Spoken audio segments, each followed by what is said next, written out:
ایران، امریکہ اور اسرائیل دشمنی میں سخت لہجہ استعمال کر کے عالمی اسلام کی رائے عامہ کو اپنے حق میں کرنا چاہتا ہے۔ اسی طرح مرگ بر امریکہ اور مرگ بر اسرائیل کا نعرہ لگا کر اپنے آپ کو فلسطینیوں کا ہمدرد ثابت کرنے کی کوشش کر رہا ہے، حالانکہ حقیقت میں فلسطینیوں کے حقوق کے دعوے بھی نمائشی اور کھوکھلے ہیں۔ ان نعروں کا مقصد عالمی اسلام کے سادہ لوح مسلمانوں کو کلامی جنگ کا سراب دکھا کر پس پردہ اپنے مخصوص ایجنڈے کی ترویج کے سوا کچھ نہیں ہے۔ امریکہ اور ایران اعلانیہ دشمنی اور خفیہ دوستی سے دنیا کی رائے عامہ کو ہمیشہ کے لیے بے وقوف بنانے کی ناکام کوشش کرتے رہے ہیں۔ دونوں ممالک کے درمیان 30 سال سے جاری دشمنی کو زمینی حقائق کے تناظر میں دیکھا جائے تو صرف الفاظ کی جنگ سے زیادہ کچھ نہیں ہے۔ صرف ظاہری طور پر ایک دوسرے سے دشمنی کا ڈھونگ رچاتے ہیں۔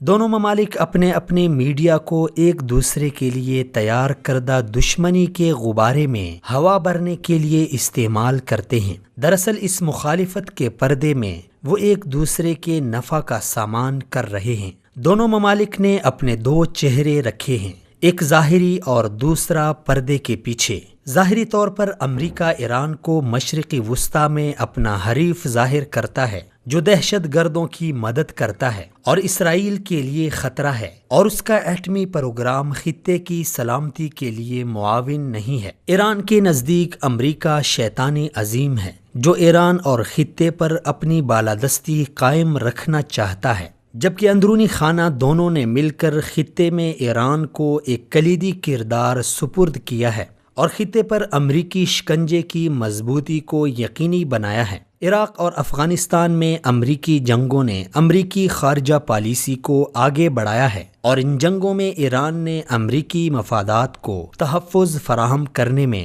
مرکزی کردار ادا کیا ہے۔ سن 1985 میں اسرائیل کی کوششوں سے لبنان میں قید امریکیوں کی رہائی کے بدلے امریکہ اور ایران میں اسلحہ فروخت کا معاہدہ طے ہوا۔ اس معاہدے کے تحت امریکہ نے ایران کو 3000 ٹینک شکن میزائل اور زمین سے فضا میں مار کرنے والے میزائل فروخت کیے، تو اس وقت اسرائیل نے وعدہ کیا تھا کہ وہ فروخت کردہ امریکی اسلحہ ایران پہنچائے گا۔ پھر 3 نومبر 1986 کو لبنانی رسالہ الشراع نے اپنی اشاعت میں اسرائیل کے راستے ایران کو امریکی اسلحہ فروخت کرنے کا سکینڈل سامنے لا کر اس کھوکھلی دشمنی کا پردہ فاش کیا۔ 2009 میں جب طالبان نے نیٹو سپلائی لائن بند کر دی تھی تو امریکہ کو شیطان اور اسرائیل کو ناجائز ریاست کہنے والے ایران ہی نے اپنے پاس سے راہداری عطا فرمائی تھی۔ جب امریکہ عراق میں مزاحمت کو کچل رہا تھا تو ایران نے امریکی سرپرستی میں قائم عراقی حکومت کو مدد فراہم کی اور امریکہ کو قدم جمانے کا موقع دیا۔ ایران نے مشرقی وسطی میں اپنا اثر رسوخ بڑھانے کے لیے کئی سیاسی تدابیر کی ہیں۔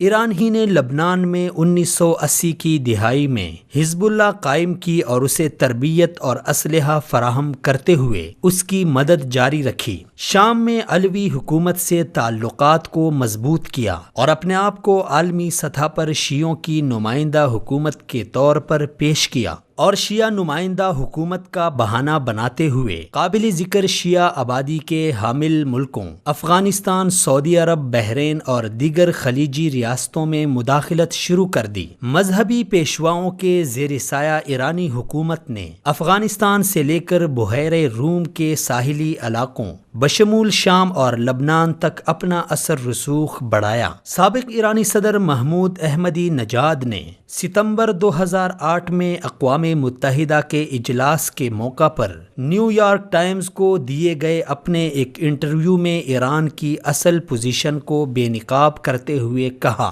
کہ ایران نے افغانستان میں تعاون کے لیے امریکہ کے ساتھ ہاتھ ملایا ہے اور ہم نے عراق میں امن و استحکام کے لیے امریکہ کو مدد فراہم کی ہے، جبکہ حالیہ ایران اور امریکہ کے درمیان تلخ کلامی کی صورتحال بھی اس سے کچھ مختلف نہیں، بلکہ ماضی کے کھوکھلے قصے ایک بار پھر سے دہرائے جا رہے ہیں، جبکہ اس بار عوام بھی ولایتی فقیہ کی دوغلی پالیسی کو سمجھ چکی ہے اور یہ حقیقت ان پر عیاں ہو چکی ہے کہ ہمارا پیسہ اسرائیل اور امریکہ کے خلاف استعمال کرنے کی بجائے شامی مسلمانوں پر استعمال کیا جا رہا ہے، جس کے بعد ایرانی عوام ولایتی فقیہ کی ولایت کو اختتام تک پہنچانے کے لیے سڑکوں پر نکل آئی ہے۔